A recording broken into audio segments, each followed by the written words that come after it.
ಮಿತ್ರರೇ ನಮಸ್ಕಾರ.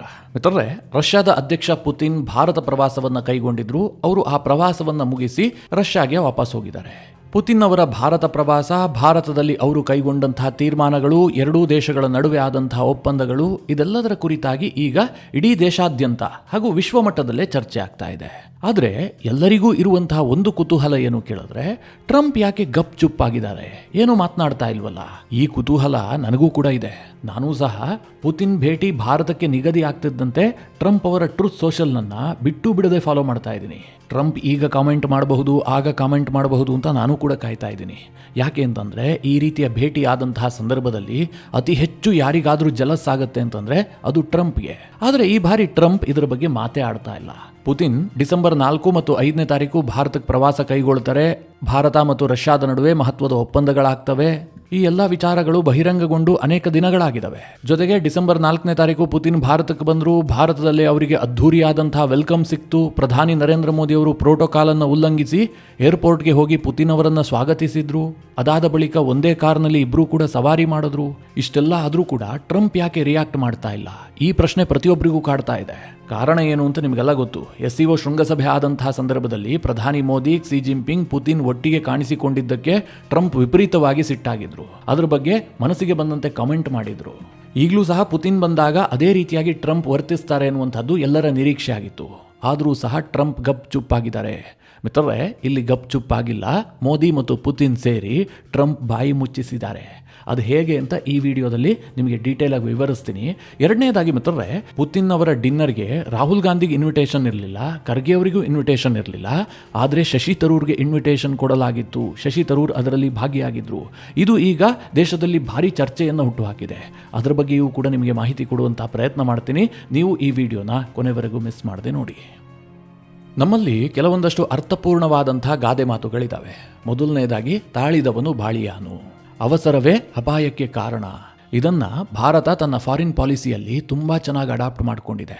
ಟ್ರಂಪ್ ಎಷ್ಟೇ ಒತ್ತಡ ಹಾಕಿದ್ರೂ ಕೂಡ, ಭಾರತದ ಬಗ್ಗೆ ಇಲ್ಲ ಸಲ್ಲದ ಕಾಮೆಂಟ್ ಮಾಡಿದಾಗಲೂ ಕೂಡ ಭಾರತ ಬಹಳ ತಾಳ್ಮೆಯಿಂದಲೇ ಇತ್ತು. ನಮ್ಮ ಪ್ರಧಾನಮಂತ್ರಿಗಳಾಗಲಿ, ನಮ್ಮ ವಿದೇಶಾಂಗ ಸಚಿವರಾಗಲಿ ಯಾರೂ ಕೂಡ ಅದಕ್ಕೆ ರಿಯಾಕ್ಟ್ ಮಾಡ್ತಾ ಇರಲಿಲ್ಲ.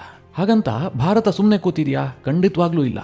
ಎಲ್ಲಿ ಉತ್ತರ ಕೊಡಬೇಕು, ಹೇಗೆ ಉತ್ತರ ಕೊಡಬೇಕು ಅನ್ನೋದಕ್ಕೆ ಬಹಳ ತಾಳ್ಮೆಯಿಂದ, ಬಹಳ ಜಾಣ್ಮೆಯಿಂದ ಉತ್ತರ ಕೊಡುವಂತಹ ಕೆಲಸವನ್ನು ಕೂಡ ಮಾಡಿದೆ. ನಾನು ಯಾಕೆ ಈ ಮಾತು ಹೇಳ್ತಾ ಇದ್ದೀನಿ ಅಂತಂದರೆ, ರಷ್ಯಾದ ಅಧ್ಯಕ್ಷ ಪುತಿನ್ ಭಾರತ ಪ್ರವಾಸವನ್ನು ಕೈಗೊಂಡಿದ್ರಲ್ಲ, ಇದು ಕೇವಲ ರಷ್ಯಾ ಮತ್ತು ಭಾರತದ ಸಂಬಂಧಕ್ಕೆ ಮಾತ್ರ ಮೀಸಲಾಗಿಲ್ಲ. ಒಂದಷ್ಟು ಡಿಫೆನ್ಸ್ ಡೀಲ್ಗಳಾದವು, ಭಾರತ ಮತ್ತು ರಷ್ಯಾದ ನಡುವೆ ಟ್ರೇಡ್ ಡೀಲ್ಗಳಾದವು. ಇದು ಎರಡು ದೇಶಗಳ ಬೈಲ್ಯಾಟ್ರಲ್ ವಿಚಾರ ಅಂತ ಅಷ್ಟಕ್ಕೆ ಸೀಮಿತ ಮಾಡುವಂತಿಲ್ಲ. ಈ ಒಂದು ಭೇಟಿಯ ಮೂಲಕವಾಗಿ ಪುತಿನ್ ಕೂಡ ಜಗತ್ತಿಗೆ ಸಂದೇಶ ಕೊಟ್ಟಿದ್ದಾರೆ, ಭಾರತವೂ ಕೂಡ ಜಗತ್ತಿಗೆ ಸಂದೇಶ ಕೊಟ್ಟಿದೆ. ಭಾರತ ಬಹಳ ನೇರವಾಗಿ ಪಾಶ್ಚಿಮಾತ್ಯರು ಮತ್ತು ಟ್ರಂಪ್ಗೆ ಉತ್ತರ ಕೊಟ್ಟಿದೆ. ಭಾರತ ರಷ್ಯಾದಿಂದ ಆಯಿಲ್ ಖರೀದಿ ಮಾಡ್ತಾ ಇದೆ ಅಂತ ನಮ್ಮ ಮೇಲೆ 25% ಹೆಚ್ಚುವರಿ ಟ್ಯಾರಿಫ್ ಅನ್ನು ಟ್ರಂಪ್ ವಿಧಿಸಿದ್ರಲ್ಲ, ಅದಕ್ಕೆ ಭಾರತ ಪುತಿನ್ ಭೇಟಿಯ ಸಂದರ್ಭದಲ್ಲಿ ಉತ್ತರ ಕೊಟ್ಟಿದೆ. ಭಾರತದ್ದು ಡೆಡ್ ಎಕಾನಮಿ, ರಷ್ಯಾ ಜೊತೆಗೆ ಸೇರಿಕೊಂಡು ಅವರು ಸತ್ತು ಹೋಗ್ಬಿಡ್ಲಿ ಅಂತ ಟ್ರಂಪ್ ಒಂದು ಸ್ಟೇಟ್ಮೆಂಟ್ ಕೊಟ್ಟಿದ್ರಲ್ಲ, ಅದಕ್ಕೂ ಕೂಡ ಈಗ ಉತ್ತರ ಕೊಡುವಂತಹ ಕೆಲಸ ಆಗಿದೆ. ಅದು ಯಾವ ರೀತಿಯಾಗಿ ಅಂತಂದರೆ, ಭಾರತದ ಫಾರಿನ್ ಪಾಲಿಸಿಯನ್ನು ಯಾರೂ ಕೂಡ ಡಿಕ್ಟೇಟ್ ಮಾಡೋದಕ್ಕೆ ಸಾಧ್ಯ ಇಲ್ಲ. ಭಾರತ ಸರ್ವತಂತ್ರ ಸ್ವತಂತ್ರವಾದಂಥ ಫಾರಿನ್ ಪಾಲಿಸಿಯನ್ನು ಹೊಂದಿದೆ. ಭಾರತೀಯರಿಗೆ ಏನು ಬೇಕು, ಭಾರತಕ್ಕೆ ಏನು ಬೇಕು, ಇದನ್ನು ಭಾರತ ಸರ್ಕಾರವೇ ಡಿಸೈಡ್ ಮಾಡುತ್ತೆ. ಇಲ್ಲಿ ಮೂರನೆಯವರು ಯಾವುದೇ ರೀತಿಯಲ್ಲೂ ಹಸ್ತಕ್ಷೇಪ ಮಾಡೋದಕ್ಕೆ ಸಾಧ್ಯ ಇಲ್ಲ. ವೆಸ್ಟರ್ನ್ ಇಂಟ್ರೆಸ್ಟ್ಗೆ ಅನುಸಾರವಾಗಿ ಭಾರತ ನಡೆದುಕೊಳ್ಳೋದಿಲ್ಲ. ಅಂದರೆ ಸ್ವತಂತ್ರ ಪೂರ್ವದಲ್ಲಿ ನಿಮ್ಮ ತಾಳಕ್ಕೆ ತಕ್ಕಂತೆ ನಾವು ಕುಣಿತಾ ಇದ್ವಿ ಅಂತಂದರೆ ಈಗ ಅದೆಲ್ಲ ಆಗೋದಿಲ್ಲ ಅನ್ನುವಂಥ ಸಂದೇಶವನ್ನು ಭಾರತ ಪುತಿನ್ ಅವರನ್ನು ಭಾರತಕ್ಕೆ ಕರೆದು ಸತ್ಕರಿಸಿ ಅವರಿಗೆ ಆದರಾತಿಥ್ಯವನ್ನು ಮಾಡಿ ತಬ್ಬಿಕೊಂಡು ರಷ್ಯಾದ ವಿಚಾರದಲ್ಲಿ ನಮ್ಮ ನಿಲುವು ಎಷ್ಟು ಸ್ಪಷ್ಟವಾಗಿದೆ ಅಂತ ಜಗತ್ತಿಗೆ ತೋರಿಸಿದೆ. ಇನ್ನೂ ಹೇಳಬೇಕು ಅಂತಂದ್ರೆ, ಪಾಶ್ಚಿಮಾತ್ಯರು ಹೊಟ್ಟೆ ಉರಿದುಕೊಳ್ಳುವ ರೀತಿಯಲ್ಲಿ ಪುತಿನ್ ಅವರನ್ನ ಭಾರತ ಸತ್ಕರಿಸಿದೆ. ಮಿತ್ರರೇ, ಇದೇ ಸಂದರ್ಭದಲ್ಲಿ ಒಂದು ಚಿಕ್ಕ ಮಾಹಿತಿಯನ್ನು ಕೊಡ್ತೀನಿ. ಪುತಿನ್ ಅವರ ಸ್ಟೇಟ್ ಡಿನ್ನರ್ ಬಗ್ಗೆ ಕೆಲವರು ಪ್ರಶ್ನೆ ಕೇಳಿದ್ರು. ಪುತಿನ್ ಇಂತಹ ಡಿನ್ನರ್ಗಳಲ್ಲಿ ಊಟ ಮಾಡೋದಿಲ್ಲ ಅನ್ನುವಂತಹ ಮಾತಿದೆ, ಹೌದಾ? ಹೀಗಂತ ಕೆಲವರು ಕೇಳಿದ್ರು. ಅದಕ್ಕೆ ನನಗಿರುವಂತಹ ಮಾಹಿತಿಯನ್ನು, ಅಂದರೆ ನಾನು ಸಂಗ್ರಹಿಸಿದ ಮಾಹಿತಿಯ ಆಧಾರದಲ್ಲಿ ನಿಮಗೆ ಉತ್ತರ ಕೊಡ್ತೀನಿ. ಪುತಿನ್ ಯಾವುದೇ ದೇಶಕ್ಕೆ ಹೋದರೂ ಕೂಡ ಅವರ ಜೊತೆಗೆ ಅವರ ಅಡುಗೆಯ ಟೀಮ್ ಕೂಡ ಹೋಗುತ್ತೆ. ಪುತಿನ್ ಅವರಿಗೆ ಸ್ಪೆಷಲ್ ಆದಂತಹ ಒಂದು ಅಡುಗೆ ಮಾಡುವವರ ಟೀಮೇ ಇದೆ. ಅಷ್ಟು ಮಾತ್ರ ಅಲ್ಲ ಮಿತ್ರರೇ, ಪುತಿನ್ ಜೊತೆಗೆ ಒಂದು ಮೊಬೈಲ್ ಲ್ಯಾಬ್ ಕೂಡ ಸಂಚರಿಸ್ತಲೇ ಇರುತ್ತೆ. ಪುತಿನ್ ಅವರು ಏನೇ ತಿನ್ನಬೇಕಾದರೂ ಕೂಡ ಆ ಲ್ಯಾಬ್ನಲ್ಲಿ ಟೆಸ್ಟ್ ಆಗಲೇಬೇಕು. ಅದಾದ ನಂತರವೇ ಪುತಿನ್ ಅದನ್ನು ಸ್ವೀಕರಿಸೋದು. ಇದು ಪುತಿನ್ ಭದ್ರತೆಯ ಪ್ರೋಟೋಕಾಲ್. ಈ ಡಿನ್ನರ್ ಅನ್ನು ಆಯೋಜನೆ ಮಾಡಿದಂತಹ ಸಂದರ್ಭದಲ್ಲಿ ಪುತಿನ್ ಊಟ ಮಾಡಿಬಿಡ್ತಾರ ಕೇಳಿದ್ರೆ ಇಲ್ಲ ಅನ್ನುವಂಥ ಮಾಹಿತಿಯೇ ಇದೆ. ಈಗ ರಾಷ್ಟ್ರಪತಿಗಳಾಗಿರಬಹುದು ಅಥವಾ ಪ್ರಧಾನಮಂತ್ರಿಗಳಾಗಿರಬಹುದು, ಎಷ್ಟೇ ಬಗೆ ಬಗೆಯ ಖಾದ್ಯಗಳನ್ನು ಮಾಡಿರಲಿ, ಪುತಿನ್ ಅದನ್ನ ನೋಡಿ ನಗುತ್ತಾರೆ, ಅದರ ಮುಂದೆ ಬೇಕಾದ್ರೆ ಒಂದು ಫೋಟೋಗೆ ಪೋಸ್ ಕೊಡ್ತಾರೆ, ಆದರೆ ಅದನ್ನ ಬಾಯಿಗಿಡೋದಿಲ್ಲ, ಒಂದು ಸ್ವಲ್ಪನೂ ಕೂಡ ಟೇಸ್ಟ್ ಮಾಡೋದಿಲ್ಲ. ಹಾಗಾದ್ರೆ ಮೋದಿ ಮತ್ತು ಮುರ್ಮು ಆಯೋಜನೆ ಮಾಡಿದಂತಹ ಡಿನ್ನರ್ ನಲ್ಲಿ ಯಾರು ಊಟ ಮಾಡ್ತಾರೆ ಕೇಳಿದ್ರೆ, ಪುತಿನ್ ಜೊತೆಗೆ ಒಂದು ಟೀಮ್ ಬಂದಿರುತ್ತಲ್ಲ, ಒಂದಷ್ಟು ಜನ ಸಚಿವರು, ಕೆಲ ಸಂಸ್ಥೆಗಳ ಸಿಇಒಗಳು, ಇವರೆಲ್ಲ ಬಂದಿದ್ರಲ್ಲ, ಅವರೆಲ್ಲ ಚೆನ್ನಾಗಿ ಊಟ ಮಾಡ್ತಾರೆ. ಆದ್ರೆ ಪುತಿನ್ ಎಲ್ಲೂ ಕೂಡ ಊಟ ಮಾಡೋದಿಲ್ಲ. ಅವರ ಜೊತೆಗೆ ಬಂದಂತಹ ಟೀಮೇ ಪುತಿನ್ ಅವರಿಗೆ ಅಡುಗೆಯನ್ನ ರೆಡಿ ಮಾಡಿರುತ್ತೆ. ಅದು ಲ್ಯಾಬ್ ನಲ್ಲಿ ಟೆಸ್ಟ್ ಆದ ಬಳಿಕ ಪುತಿನ್ ಅದನ್ನು ಸ್ವೀಕರಿಸ್ತಾರೆ. ಯಾವ ಮಟ್ಟಿಗೆ ಪುತಿನ್ ಅವರ ಪ್ರೋಟೋಕಾಲ್ ಅನ್ನ ಮೇಂಟೈನ್ ಮಾಡಲಾಗುತ್ತೆ ಅಂತಂದ್ರೆ, ಅವ್ರಿಗೆ ಯಾವುದೋ ಒಂದು ಹೋಟೆಲ್ನಲ್ಲಿ ಉಳಿದುಕೊಂಡಿರ್ತಾರಲ್ಲ, ಅಲ್ಲಿನ ಸಿಬ್ಬಂದಿಗೂ ಕೂಡ ರಜೆ ಕೊಟ್ಟು ಕಳುಹಿಸಲಾಗಿರುತ್ತಂತೆ, ಅಥವಾ ಆ ಏರಿಯಾಗೆ ಅವರಿಗೆ ಎಂಟ್ರಿನೇ ಇರೋದಿಲ್ಲ. ಬದಲಾಗಿ ರಷ್ಯಾದಿಂದ ಬಂದಂತಹ ಸ್ಪೆಷಲ್ ಟೀಮೇ ಇಡೀ ಹೋಟೆಲ್ ಅನ್ನ ಟೇಕ್ ಓವರ್ ಮಾಡಿರುತ್ತೆ.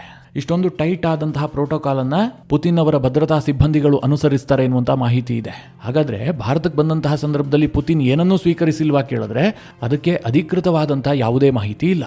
ಅದೇನೇ ಇರಲಿ, ಪುತಿನ್ ಅವರಿಗೆ ಇಷ್ಟೆಲ್ಲ ಆಧಾರ ಆತಿಥ್ಯವನ್ನು ಮಾಡುವ ಮೂಲಕ ಅಮೆರಿಕಾಗೆ ಭಾರತ ಒಂದು ಕ್ಲಿಯರ್ ಮೆಸೇಜ್ ಅನ್ನ ಪಾಸ್ ಮಾಡಿದ್ದಂತೂ ಸತ್ಯ. ಕೇವಲ ಭಾರತ ಮಾತ್ರ ಅಮೆರಿಕಾಗೆ ಸ್ಟ್ರಾಂಗ್ ಮೆಸೇಜ್ ಕೊಡ್ತಾ ಕೇಳಿದ್ರೆ ಖಂಡಿತವಾಗ್ಲೂ ಇಲ್ಲ. ಪುತಿನ್ ಕೂಡ ಇಡೀ ವೆಸ್ಟರ್ನ್ ಕಂಟ್ರೀಸ್ಗೆ ಒಂದು ನೇರವಾದಂತಹ ಮೆಸೇಜ್ ಅನ್ನು ಪಾಸ್ ಮಾಡಿದ್ದಾರೆ. ಅದೇನು ಕೇಳಿದ್ರೆ, ನಾನು ಏಕಾಂಗಿ ಅಲ್ಲ, ರಷ್ಯಾವನ್ನ ನೀವು ಐಸೋಲೇಟ್ ಮಾಡ್ತೀವಿ ಅಂತಂದ್ರೆ ಅದು ನಿಮ್ಮ ಮೂರ್ಖತನ. ರಷ್ಯಾ ಜೊತೆಗೆ ಇವತ್ತು ಚೈನಾ, ಭಾರತದಂತಹ ವಿಶ್ವದ ಅತಿ ಹೆಚ್ಚು ಜನಸಂಖ್ಯೆ ಹೊಂದಿರುವಂತಹ ದೇಶಗಳಿದಾವೆ. ಈ ಎರಡೂ ದೇಶಗಳು ಸಹ ವಿಶ್ವದ ದೈತ್ಯ ಎಕಾನಮಿಗಳು. ಹೀಗಾಗಿ ನೀವು ರಷ್ಯಾವನ್ನ ಐಸೋಲೇಟ್ ಮಾಡಿ ಏಕಾಂಗಿಯಾಗಿಸ್ತೀವಿ ಅಂತಂದ್ರೆ ಆ ಪ್ರಯತ್ನದಲ್ಲಿ ನಿಮಗೆ ಯಾವತ್ತೂ ಕೂಡ ಯಶಸ್ಸು ಸಿಗೋದಿಲ್ಲ ಅನ್ನುವಂತಹ ಸಂದೇಶವನ್ನ ಪುತಿನ್ ಪಾಶ್ಚಿಮಾತ್ಯ ಜಗತ್ತಿಗೆ ಕೊಟ್ಟಿದ್ದಾರೆ. ಈ ವಿವರಣೆಗಳನ್ನೆಲ್ಲ ನಾನು ಯಾಕೆ ಕೊಟ್ಟೆ ಅಂತಂದ್ರೆ, ಇದೆಲ್ಲದನ್ನು ಸಹ ಪಾಶ್ಚಿಮಾತ್ಯ ಮಾಧ್ಯಮಗಳು ಗ್ರಹಿಸಿದಾವೆ. ಭಾರತ ಏನ್ ಮೆಸೇಜ್ ಪಾಸ್ ಮಾಡ್ತಾ ಇದೆ, ಪುತಿನ್ ಏನ್ ಮೆಸೇಜ್ ಪಾಸ್ ಮಾಡ್ತಾ ಇದ್ದಾರೆ, ಇದೆಲ್ಲವೂ ಕೂಡ ಪಾಶ್ಚಿಮಾತ್ಯ ಮಾಧ್ಯಮಗಳಿಗೆ ಅರ್ಥ ಆಗಿದೆ. ಆದರೆ ಟ್ರಂಪ್ಗೆ ಅರ್ಥ ಆಗಿಲ್ವಾ? ಯಾಕೆಂತಂದ್ರೆ ಟ್ರಂಪ್ ಇದುವರೆಗೂ ಕೂಡ ರಿಯಾಕ್ಟ್ ಮಾಡಿಲ್ಲ, ಸುಮ್ಮನೆ ಇದ್ದಾರೆ. ಟ್ರಂಪ್ ಹಾಗಾದ್ರೆ ಯಾಕೋಸ್ಕರವಾಗಿ ಮೌನ ವಹಿಸಿದ್ದಾರೆ? ಇದರ ಹಿಂದಿನ ಕಾರಣವನ್ನ ನೀವು ಹುಡುಕ್ತಾ ಹೊರಟ್ರೆ ಕೆಲವೊಂದಷ್ಟು ಡಾಟ್ಗಳನ್ನು ಕನೆಕ್ಟ್ ಮಾಡ್ತಿದ್ದ ಹಾಗೆ ನಿಮಗೆ ಉತ್ತರ ಸಿಕ್ಬಿಡುತ್ತೆ. ಇಲ್ಲೇ ಇರುವಂತಹದ್ದು ಇಂಟ್ರೆಸ್ಟಿಂಗ್ ವಿಚಾರ. ಭಾರತ ಮತ್ತು ರಷ್ಯಾ ಎರಡೂ ದೇಶಗಳು ಸೇರ್ಕೊಂಡು ಟ್ರಂಪ್ ಅನ್ನ ಅಂತಹ ಒಂದು ಇಕ್ಕಟ್ಟಿನ ಪರಿಸ್ಥಿತಿಯಲ್ಲಿ ಸಿಕ್ಕಾಕ್ಸಿದಾವೆ. ಇಲ್ಲದೆ ಹೋದ್ರೆ ನೀವೇ ಯೋಚನೆ ಮಾಡಿ, ಟ್ರಂಪ್ ಏನೋ ಸುಮ್ಮನೆ ಇದಾರಪ್ಪ, ಅವರ ಟೀಮ್ ಸುಮ್ಮನೆ ಇರ್ತಿತ್ತಾ? ಸ್ಕಾಟ್ ಬೆಸೆಂಟ್, ಪೀಟರ್ ನವಾರೋ, ಹೀಗೆ ಟ್ರಂಪ್ರ ಒಂದು ಟೀಮೇ ಇದೆಯಲ್ಲ, ಮನಸ್ಸಿಗೆ ಬಂದಂತೆ ಬೇರೆ ಬೇರೆ ದೇಶಗಳ ಬಗ್ಗೆ ಮಾತನಾಡೋದಕ್ಕೆ. ಆ ಟೀಮ್ ಫುಲ್ ಆಕ್ಟಿವ್ ಆಗಿರ್ತಾ ಇತ್ತು. ಅವರೆಲ್ಲರೂ ಸಹ ಯಾಕೋಸ್ಕರವಾಗಿ ಇದುವರೆಗೆ ಬಾಯಿಗೆ ಬೀಗ ಹಾಕೊಂಡಿದ್ದಾರೆ ಅಂತಂದ್ರೆ ಅಂತಹದೊಂದು ಸನ್ನಿವೇಶ ನಿರ್ಮಾಣ ಆಗಿದೆ. ಅದೇನು ಕೇಳಿದ್ರೆ, ಭಾರತ ಮತ್ತು ಅಮೆರಿಕದ ನಡುವೆ ಟ್ರೇಡ್ ಡೀಲ್ ಇದೆಯಲ್ಲ, ಇದು ಫೈನಲ್ ಹಂತಕ್ಕೆ ಬಂದಿದೆ. ಮುಂದಿನ ವಾರವೇ ಅಂದ್ರೆ ಡಿಸೆಂಬರ್ 10, 11, 12 ಈ 3 ದಿನಗಳ ಕಾಲ ಅಮೆರಿಕದ ಟ್ರೇಡ್ ನೆಗೋಸಿಯೇಷನ್ ಟೀಮ್ ಭಾರತ ಪ್ರವಾಸವನ್ನ ಕೈಗೊಳ್ತಾ ಇದೆ. ಒಂದು ಮಾಹಿತಿಯ ಪ್ರಕಾರ ಭಾರತ ಮತ್ತು ಅಮೆರಿಕದ ನಡುವಿನ ಟ್ರೇಡ್ ಡೀಲ್ ಇದೆಯಲ್ಲ, ಆಲ್ಮೋಸ್ಟ್ ಫೈನಲ್ ಆಗಿಬಿಟ್ಟಿದೆ.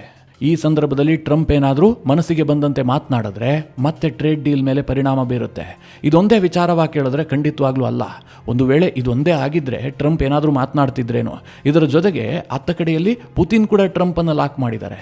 ಅದು ಹೇಗೆ ಕೇಳಿದ್ರೆ, ಟ್ರಂಪ್ ಅವರ ಉದ್ದೇಶ ಇರೋದೇನು? ರಷ್ಯಾ ಮತ್ತು ಉಕ್ರೇನ್ ಯುದ್ಧ ನಿಲ್ಲಿಸಬೇಕು, ಆ ಕ್ರೆಡಿಟ್ ನನಗೆ ಸಿಗಬೇಕು, ಫೈನಲಿ ನೊಬೆಲ್ ಪ್ರಶಸ್ತಿ ನನ್ನದಾಗಬೇಕು ಅಂತ.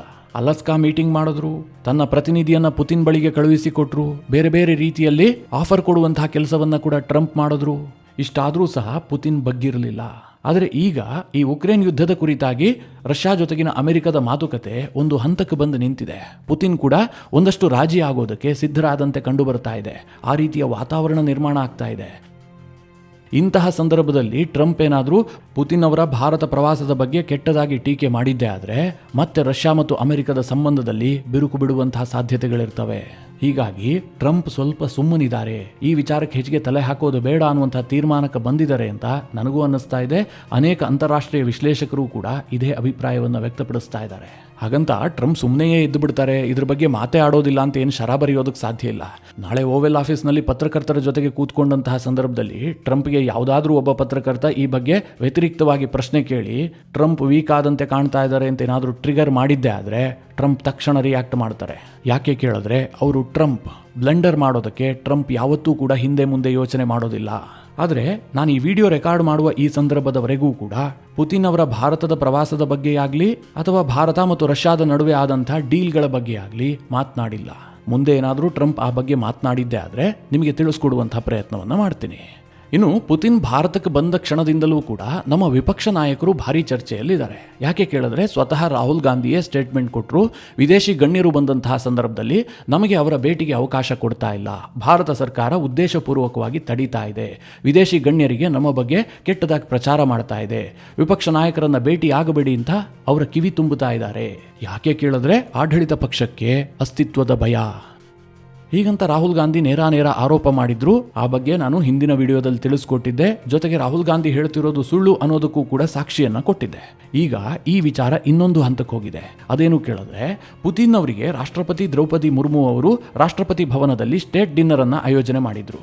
ಈ ಸ್ಟೇಟ್ ಡಿನ್ನರ್ಗೆ ಪುತಿನ್ ಜೊತೆಗೆ ಬಂದಂತಹ ನಿಯೋಗದವರಿಗೂ, ಅಂದರೆ ರಷ್ಯಾದಿಂದ ಬಂದಂತಹ ಮಂತ್ರಿಗಳು, ಸಿಇಒಗಳು ಅವರೆಲ್ಲರಿಗೂ ಕೂಡ ಇನ್ವಿಟೇಷನ್ ಅನ್ನು ಕೊಡಲಾಗಿತ್ತು. ಹಾಗೆ ಭಾರತ ಸರ್ಕಾರದ ಮಂತ್ರಿಗಳು, ಕೆಲ ಟಾಪ್ ಲೆವೆಲ್ನ ಅಧಿಕಾರಿಗಳು ಕೂಡ ಆ ಒಂದು ಸ್ಟೇಟ್ ಡಿನ್ನರ್ನಲ್ಲಿ ಭಾಗಿಯಾಗಿದ್ರು. ಆದರೆ ಭಾರತದ ವಿಪಕ್ಷ ನಾಯಕ ರಾಹುಲ್ ಗಾಂಧಿಗಾಗ್ಲಿ ಅಥವಾ ರಾಜ್ಯಸಭೆಯ ವಿಪಕ್ಷ ನಾಯಕನಾಗಿರುವಂತಹ ಮಲ್ಲಿಕಾರ್ಜುನ ಖರ್ಗೆಗಾಗ್ಲಿ ಆಹ್ವಾನವನ್ನ ಕೊಟ್ಟಿರಲಿಲ್ಲ. ಹೀಗಿರುವಂತಹ ಸಂದರ್ಭದಲ್ಲಿ ಆ ಸ್ಟೇಟ್ ಡಿನ್ನರ್ನಲ್ಲಿ ಒಂದು ಇಂಟ್ರೆಸ್ಟಿಂಗ್ ಬೆಳವಣಿಗೆ ನಡೀತು. ಅದೇನು ಕೇಳಿದ್ರೆ, ಕಾಂಗ್ರೆಸ್ ಪಕ್ಷದ ಸಂಸದನಾಗಿರುವಂತಹ ಶಶಿ ತರೂರ್ ಆ ಸ್ಟೇಟ್ ಡಿನ್ನರ್ನಲ್ಲಿ ಭಾಗಿಯಾದ್ರು. ಹಾಗಾದ್ರೆ ಶಶಿ ತರೂರ್ಗೆ ಇನ್ವಿಟೇಷನ್ ಇಲ್ಲದೆ ಇದ್ರೂ ಕೂಡ ಅವ್ರು ಹೋಗಿದ್ರಾ ಕೇಳಿದ್ರೆ ಖಂಡಿತವಾಗ್ಲೂ ಇಲ್ಲ. ಕಾಂಗ್ರೆಸ್ನ ಸಂಸದನಾಗಿರುವಂತಹ ಶಶಿ ತರೂರ್ಗೆ ಆ ಒಂದು ಡಿನ್ನರ್ ಪ್ರೋಗ್ರಾಮ್ಗೆ ಆಹ್ವಾನ ಇತ್ತು. ಇದೇ ಕಾರಣದಿಂದ ಶಶಿ ತರೂರ್ ಆ ಡಿನ್ನರ್ನಲ್ಲಿ ಭಾಗಿಯಾದ್ರು, ಅಲ್ಲಿ ಊಟ ಮಾಡ್ಕೊಂಡು ಬಂದ್ರು. ಇದು ಈಗ ಬಹಳ ಚರ್ಚೆಯ ವಿಚಾರ.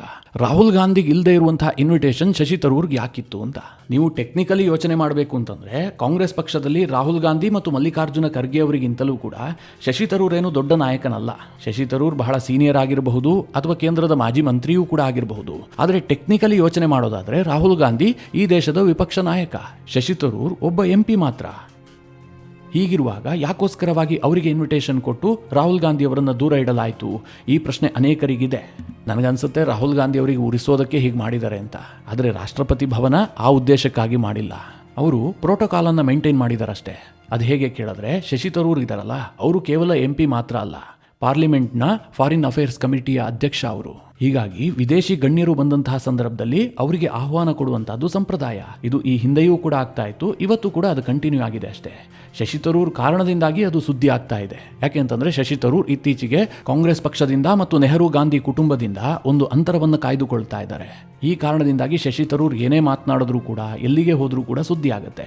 ಈಗ ರಾಷ್ಟ್ರಪತಿ ಭವನದಲ್ಲಿ ನಡೆದಂತಹ ಪುತಿನ್ ಸ್ಟೇಟ್ ಡಿನ್ನರ್ನಲ್ಲಿ ಭಾಗಿಯಾಗಿದ್ದೂ ಕೂಡ ಭಾರಿ ಸದ್ದು ಮಾಡ್ತಾ ಇದೆ. ಕಾಂಗ್ರೆಸ್ನವರೇ ಈಗ ಇದನ್ನ ವಿರೋಧ ಮಾಡ್ತಾ ಇದ್ದಾರೆ. ಪವನ್ ಖೇರಾ ಸ್ಟೇಟ್ಮೆಂಟ್ ಕೊಟ್ಟಿದ್ದಾರೆ, ಶಶಿ ತರೂರ್ ಯಾಕೋಸ್ಕರವಾಗಿ ಹೋಗಬೇಕಾಗಿತ್ತು, ಆ ಇನ್ವಿಟೇಷನ್ ಅನ್ನು ಯಾಕೆ ಒಪ್ಕೊಳ್ಬೇಕಾಗಿತ್ತು ಅಂತ. ಯಾಕೆ ಅಂತಂದ್ರೆ ಕಾಂಗ್ರೆಸ್ನವರಿಗೆ ಇದು ಅವಮಾನ ಅಲ್ವಾ? ರಾಹುಲ್ ಗಾಂಧಿ ಒಂದು ಕಡೆ ಹೇಳ್ತಾ ಇದ್ದಾರೆ, ನನ್ನನ್ನು ಪರಿಗಣಿಸ್ತಾ ಇಲ್ಲ ಅಂತ.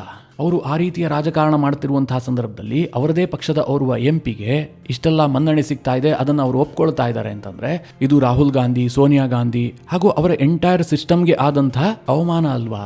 ಮಿತ್ರರೇ, ಈ ಎಲ್ಲ ವಿಚಾರಗಳ ಕುರಿತಾಗಿ ನಿಮ್ಮ ಅನಿಸಿಕೆ ಅಭಿಪ್ರಾಯಗಳೇನು? ಕಮೆಂಟ್ ಮಾಡುವ ಮೂಲಕ ನಮಗೆ ತಿಳಿಸಿ. ಹಾಗೆ ನಿಮಗೆ ಈ ವಿಡಿಯೋ ಇಷ್ಟವಾದರೆ ಲೈಕ್ ಮಾಡಿ. ಜೊತೆಗೆ ನೀವಿನ್ನೂ ನಿಮ್ಮ ನೆಚ್ಚಿನ ಸಂಸ್ಕಾರ ಸೌರಭ ಯೂಟ್ಯೂಬ್ ಚಾನಲ್ನ ಸಬ್ಸ್ಕ್ರೈಬ್ ಮಾಡಿಲ್ಲ ಅಂತಾದರೆ ಈ ಕೂಡಲೇ ಸಬ್ಸ್ಕ್ರೈಬ್ ಮಾಡಿ. ಮುಂದಿನ ಎಲ್ಲ ಅಪ್ಡೇಟ್ಗಳ ನೋಟಿಫಿಕೇಷನ್ಗಾಗಿ ಬೆಲ್ ಐಕಾನ್ ಒತ್ತಿ.